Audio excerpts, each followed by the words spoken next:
Sebelum mulai videonya, silahkan klik subscribe dulu untuk mendukung channel saya lebih berkembang lagi dan biar lebih semangat lagi bikin videonya. Terima kasih. Kali ini saya kedatangan sepeda listrik dengan kendala ban belakangnya bocor. Jadi sepeda listrik ini sudah pakai ban dalam dan minta untuk ditambal ya. Jadi bagian ban dalamnya mau ditambal, langsung saja kita eksekusi. Ini pertama-tama saya lepaskan dulu bagian dop atau spentilnya ya.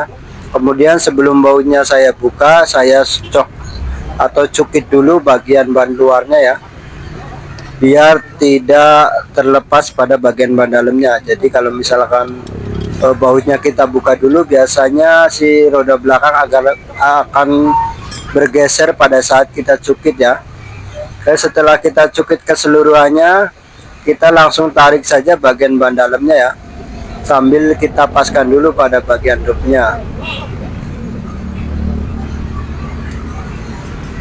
Nah, ini dopnya sudah keluar atau ban dalamnya sudah keluar. Ini saya kendorkan dulu atau lepaskan bagian mur as roda belakang ya, dengan kunci shock 22. Dan untuk baut-bautnya kita lepaskan menggunakan kunci Y10. Ada 3 baut ya. Dan untuk kabel remnya juga jangan lupa kita lepaskan, karena kalau misalkan kita nggak lepaskan ini bakal nyangkut di bagian roda belakang. Oke, setelah terlepas bagian sebelah kanan juga seperti itu ya. As roda belakangnya pakai kunci shock 22 dan baut-baut yang lainnya pakai kunci Y ukuran 10. Oke, setelah keseluruhannya terlepas, langsung saya tarik ke bagian ban dalamnya ya. Nah, ini ada satu baut yang ketinggalan dibuka ya.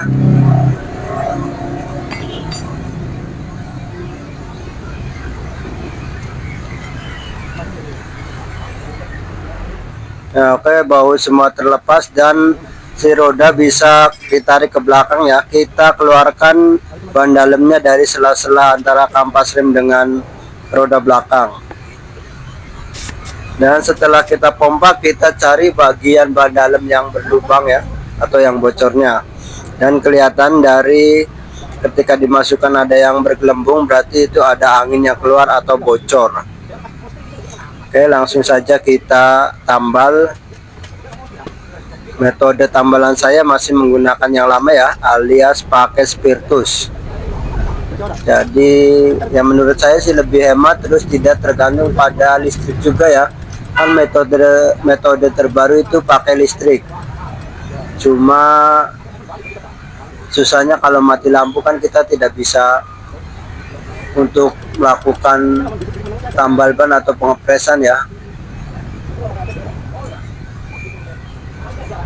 Oke, setelah kita gosok-gosok pada bagian yang berlubangnya ya,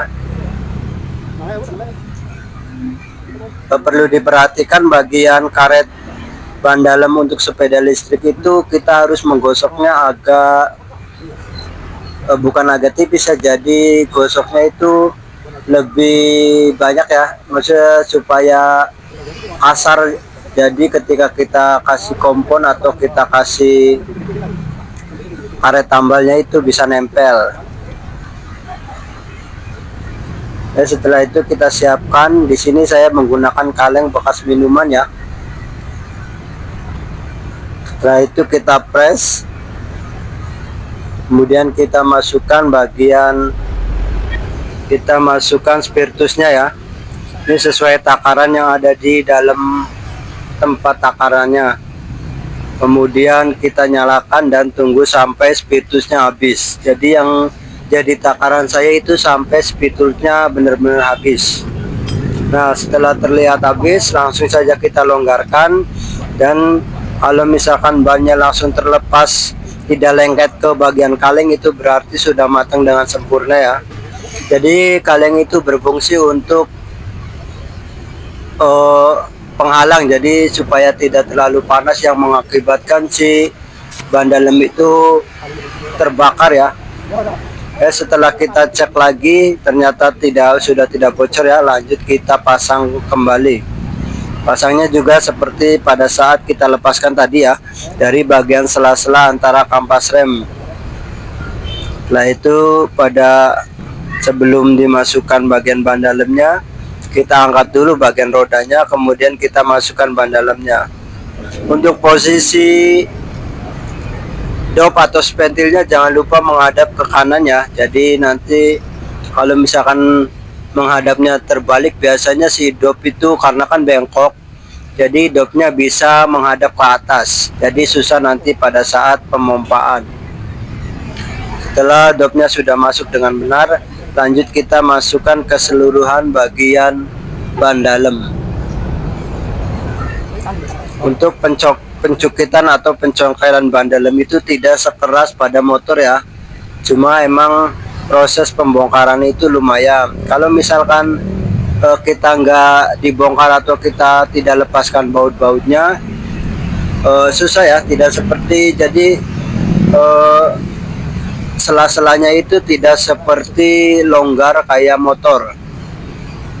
Setelah itu kita cukit ya sisanya, kemudian kita tekan-tekan supaya bagian dopnya itu pas tengah-tengah lubang pada bagian velgnya. Setelah itu kita pompa, kemudian kita kencangkan keseluruhan bautnya. Kita pompa dulu, kita cek.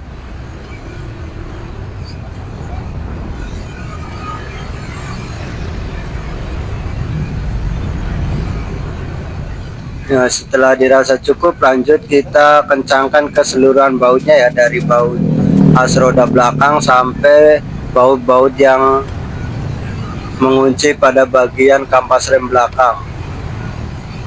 Jadi saran saya untuk para bengkel motor ataupun bengkel sepeda, tidak ada salahnya untuk belajar ya. Jadi belajar untuk membuka atau menambal ban sepeda listrik, karena jumlahnya sekarang sudah banyak ya. Jadi kalau misalkan kita tidak ikut atau kita berinovasi dengan belajar untuk bongkar pasang ban sepeda listrik, nanti kita akan kalah atau kita tidak ada rezeki ya. Kalau misalkan ada sepeda listrik bocor, kita tolak karena dengan alasan tidak bisa. Jadi bukan tidak bisa atau bisa, tapi mau tidak mau ya kita untuk belajar. Jadi setelah kita kencangkan bagian kabel remnya, kita sekalian cek juga ya kekencangan pada bagian remnya juga, jangan lupa supaya remnya bisa di rem kembali.